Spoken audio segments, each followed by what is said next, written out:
வணக்கம் நண்பர்களே, இன்று நான் பார்க்க போவது வானம், அதாவது ஸ்கை ஏன் நீல நிறமாக காட்சியளிக்கிறது? இப்போது அதன் காரணத்தை பார்ப்போம் வாருங்கள்.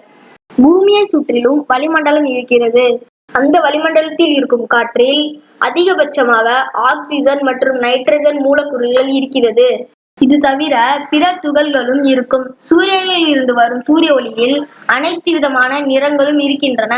உதாரணத்திற்கு சூரிய ஒளி நிறப்பிரிகை அடைவதால் தோன்றும் வானவில்லில் அனைத்து வண்ணங்களையும் காணலாம்.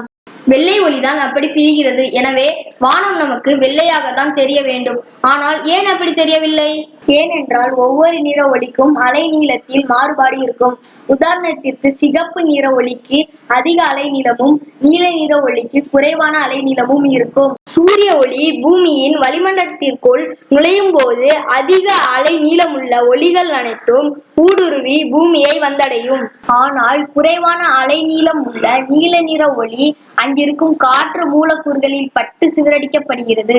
அப்படி தொடர்ச்சியாக நீல நிற ஒளி சிதறடிக்கப்படுவதனால்தான் வானம் நீல நிறமாக காட்சியளிக்கிறது. நீல நிறத்தை விடவும் அலை நீளம் குறைவான ஊதா, கருநிலம் ஆகிய நிறங்கள் அதிகமாக சிதறடிக்கப்பட்டாலும் கூட குறிப்பிட்ட சில நிற கதிர்களை பார்ப்பதற்கான உணர்திறன் நமது கண்களில் குறைவாக இருப்பதால் நீல நிறமே பார்வையில் அதிகம் தெரிகிறது.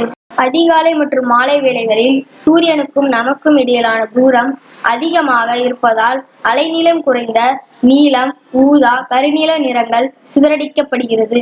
அதனால் அலைநீளம் கூடிய சிவப்பு மற்றும் அதனை சார்ந்த நிறங்களே கண்ணை வந்தடையும்.